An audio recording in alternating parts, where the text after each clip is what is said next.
Hi guys, it's Sarah. You may have seen me in the live session yesterday at 3:30. Today we're talking about handwriting analysis. As you know, there was a note at the crime scene, and we're going to figure out who wrote it using our handwriting analysis skills.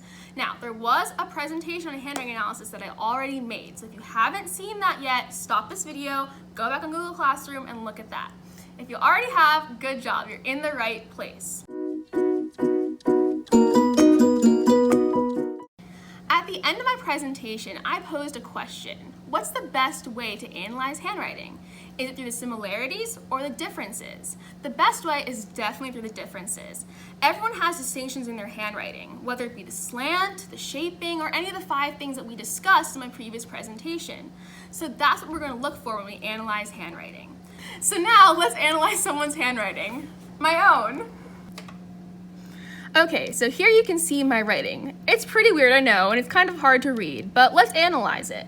So the first thing that I notice when I look at my handwriting is that it's a weird mix of print and cursive. As you can see, there are gaps between the letters, between Q and U and I, and etc. However, there are also letters that are connected together, like R and O here and F and O here.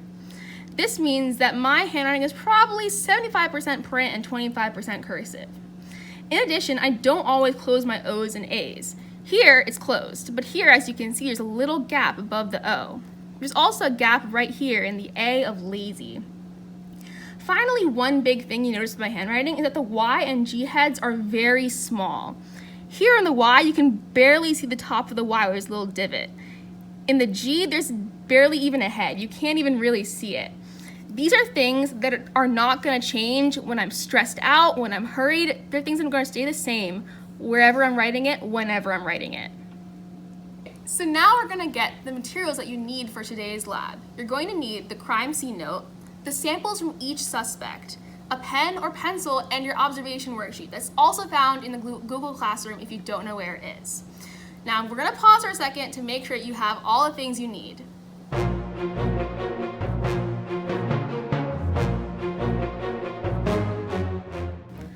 Okay, here we have our first suspect, Bubba Wilson.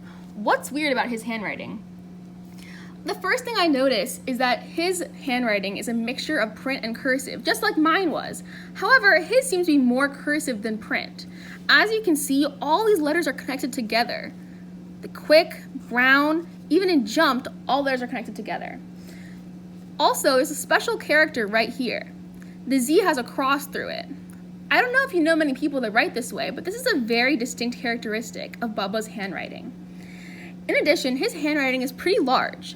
As you can see the fully formed letters that he writes. However, they aren't very spaced out. There isn't even much of a space between the K and the B in quick and brown. Like my handwriting, these differences are not going to change, even if he's hurried or stressed in the middle of a murder.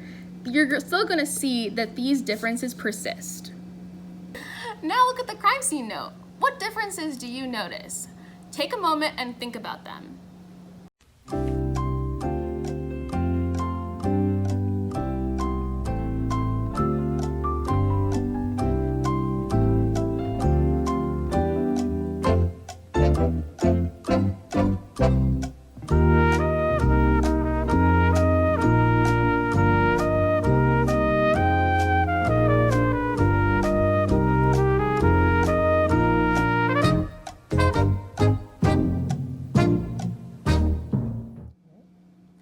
There are some pretty weird things about this handwriting that even go beyond the weird message. As you can see, these T's are cursive. Most print T's are just a cross, but this is a fully formed cursive T. In addition, there's a pretty long tail on the A, and we can even see that happen in the word mistake. It's connected to the K. Finally, notice that the letters are all short. They don't extend halfway to the next line. These short letters are a very big indicator that this is a pretty normal way for this person to write. When you compare these differences, you're going to be able to see who wrote the note.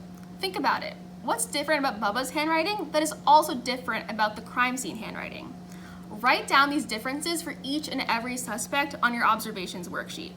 Now remember that when we say culprit on the worksheet, we don't necessarily mean the murderer. We just mean who wrote the note that was left with the flowers. If you have any questions, feel free to post on Google Classroom or ask us live in either our 11 a.m. or our 3:30 p.m. session. We are here to help you. Anyway, happy analyzing and see you in the next video.